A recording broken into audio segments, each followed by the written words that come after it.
Did you know that unless you filed a perfect VA claim, you're quite literally gifting your household's money to the federal government each and every month? Now, while I'm sure they're spending it very wisely, I'm going to show you just how simple it could be to file a winning VA claim, even if you have no medical records in service at all. And look, I get it. It can feel like you're very behind the eight ball, knowing you're going into a VA claim without medical records. But despite the government's incredible pedigree for record keeping and organization, believe it or not, records have been lost anyway. So you could have ended up in the same boat regardless. So first, let me reassure you. Forget what people say about, hey, if it wasn't documented during service, it never happened, there's no hope. I'll tell you this, if you have a condition that was either caused or even made worse by your military service in any way, you have a winning path to the VA rating that you deserve.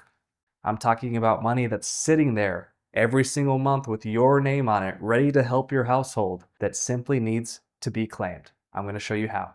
I'm Jordan Anderson, founder of VA Claims Academy, 100% permanent and total rated Air Force veteran, and it's my whole life's purpose to make sure that you get the rating that you deserve at last. So first off, I want you to realize that this formula that I'm about to lay out for you, it's a 3-step process. I'm going to make it stupid easy for you to understand.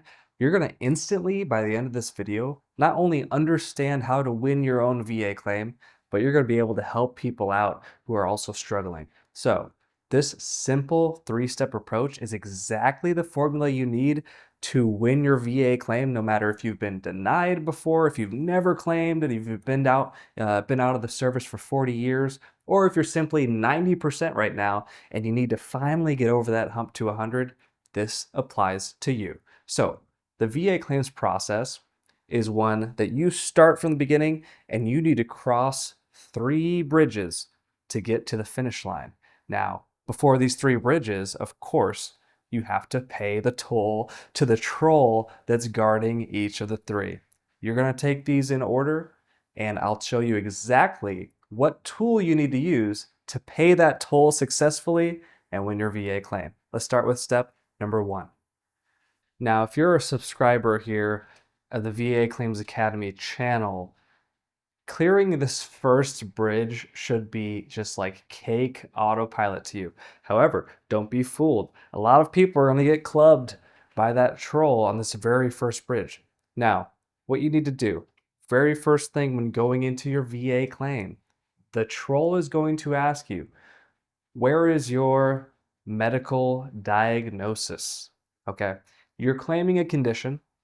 How do we know that, again, this is a bureaucratic process, meaning it doesn't operate in reality, which could be the frustration with so many veterans. Hey, I'm actually injured. Hey, I was injured during service.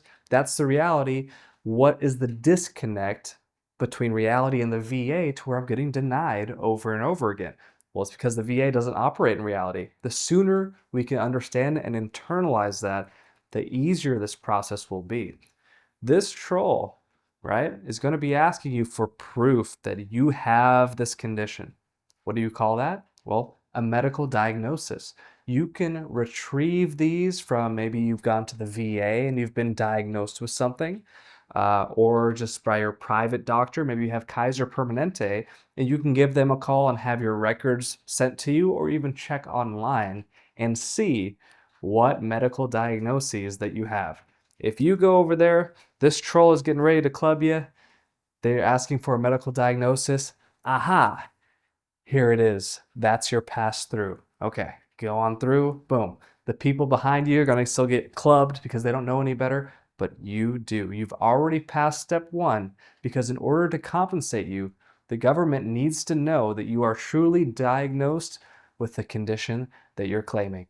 Like I said, I'm going to break this down for you as easy as possible, so if you find value in this video, do me a huge favor and hit that thumbs up button for me. On to step number 2. Now, troll number 2 is what gets 80% of us veterans clubbed, okay? The vast majority of us veterans completely fall off at step number 2, the second troll. This is the strongest troll.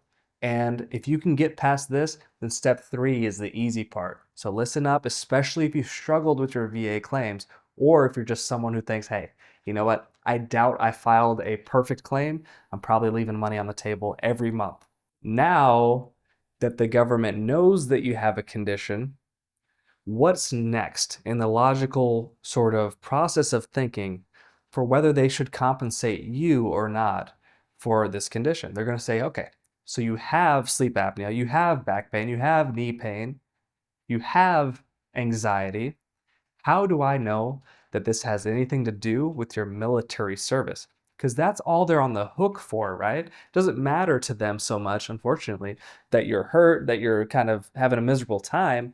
They need to know that it's because of your military service. Otherwise, they're not going to care. Now, one thing that's important to know about troll number two, guarding the second bridge, the bridge that, again, 80% of us get clubbed off of here, is that troll number two doesn't really speak much English, okay? Doesn't really speak much English. Most veterans make the mistake of trying to explain away how they were injured during service, and maybe even it could make sense to someone who would understand. But troll number two only understands a couple of things. They understand nexus letters, and they understand personal statements, okay? Those are the two answers that you have to provide to troll number two, or you're getting clubbed off the bridge no matter what, okay? Now, the only exception to, troll number two is if you served recently in the military and you've been to the doctor during active duty service and the doctor actually took good enough documentation to where you have those medical diagnoses during your active duty service time, right? So at that point, and if that was pretty recent, your service connection is already kind of presumptively packaged, right? So if you're watching me on active duty right now, you don't have to worry about nexus letters. Just go to the doctor, right? During your active duty enlistment. It doesn't have to be on duty time. Active duty is 100% duty time because you're always on call. But just go to the doctor during your enlistment window, okay? If not, for the rest of us, right? For the 99% of people who are veterans like myself, then you're going to need a nexus letter as well as a personal statement, okay, to satisfy troll number two. What does a nexus letter do? A nexus letter is the ultimate saving grace for individuals who didn't go to the doctor during service or simply don't have enough medical evidence there to have an open and shut slam dunk VA claim and kind of need a little bit extra oomph in the medical evidence area. Now, this could be so crucial. And the thing is the nexus letter companies, they know how important it is. So the prices are pretty high, not only because it's obviously a hugely important document for your VA claim, but also you're paying for a doctor's time out of pocket. Now, a nexus letter, very briefly, is a note from a doctor who's giving the opinion that your condition is, they call it at least as likely as not, so a coin flip or higher probability that your condition is related to your military service. Now, this could have a lot of weight to the VA rater, okay? Now, it's very important to realize that you can supercharge this document by pairing that medical evidence up with your lay evidence in the form of a personal statement. Remember, troll number two speaks the language of nexus letters and personal statements. A personal statement is from your perspective as the layperson, what happened. Rather than just talking to the troll, you're writing this in a concise, short and sweet personal statement, which goes on to form 4138, right? So 4138, that's the form. I'll go ahead and leave a link to that in the description below for you. And that's entered in as official evidence, okay? So already, picture this. How good are you looking when you come into the VA claims process with your medical diagnosis? You have that, boom, check. And you also have a nexus letter from a specialist on your back or for a specialist for your mental health, a psychiatrist, or you have a gastroenterologist who's connecting your GERD to the fact that you were given ibuprofen all the time during your military service. You are already leaps and bounds above your peers who are at this point probably, again, getting clubbed off the bridge, okay? Pair that with the personal statement and you're good to go. Now, third step.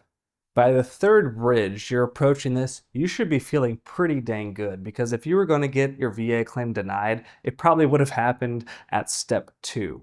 But now's the time that you definitely don't want to fumble like on the 1 yard line, right? So it's really important that you drive your claim home, because again, let's go through the logic of what the government needs to think about in order to pay you for your VA disability.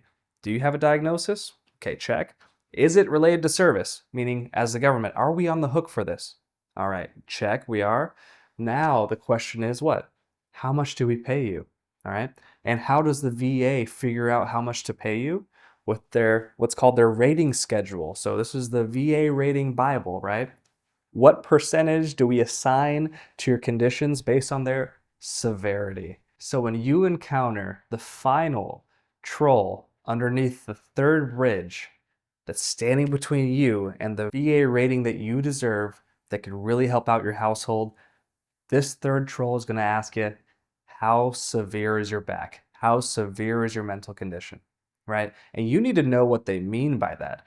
When they ask, how severe is this? You can't think in as the veteran's perspective, how severe it is to you. All the times that you've embarrassed yourself in front of people, having outbursts because of your mental condition, or all the times that you reached over to pick up your grandchildren's toys and you threw out your back.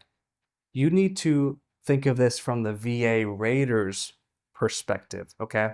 So what this means practically for you, taking real steps, right, is doing some due diligence on how the conditions that you have or that you're claiming are rated by the VA. So, for instance, for migraines, they're looking to hear about, okay, the duration, how long is it, frequency, the severity in terms of do you have to lie down or not lie down. They call it prostrating, right? And they're looking for something called economic inadaptability, meaning where is it hitting you in your pocketbook? If you know and you go in like an open book test, knowing what the VA is looking to rate you on, how much easier does that make it to tailor your true story to the VA's needs and satisfy that third troll? So a little bit of extra research will pay off for the rest of your life each and every month. You'll be glad you did it. Fellow vets, I really hope this helped you out. If it did, hit the like button for me and share this with someone who needs it. Cheers.